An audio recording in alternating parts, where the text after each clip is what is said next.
অবগত আছেন যে 4 বছর অপেক্ষার পরে জেআরবিটি গ্রুপ ডির ফলাফল প্রকাশ্য হয়েছিল এবং 10ই সেপ্টেম্বর আমরা জেআরবিটি ডাইরেক্টরের অফিস ঘেরাও করেছিলাম।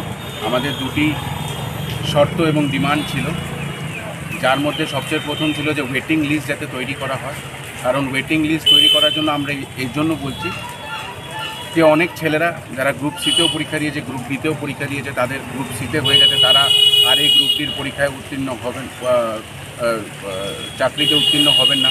বহির্রাজ্যের থেকে অনেক ছেলেরা পরীক্ষা দিয়েছিল, তারাও অর্ধেকের থেকে বেশি উত্তীর্ণ হবেন না। তো আমাদের সূত্রের খবর নিয়ার অ্যাবাউট 900 থেকে 1000 লোক এই পরীক্ষায় এই চাকরিতে উত্তীর্ণ হবে না।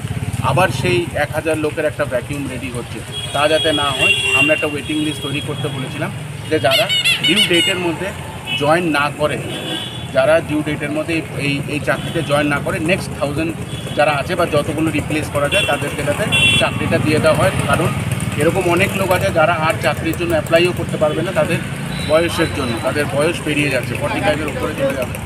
এবং আমাদের দ্বিতীয় দাবি ছিল যে এই যে যতগুলো ছেলে মেয়ে পরীক্ষা দিয়েছে তাদের রিটেন এবং ভাইভার রেজাল্টগুলো আলাদা আলাদাভাবে যাতে পাবলিশ করে দেওয়া হয়।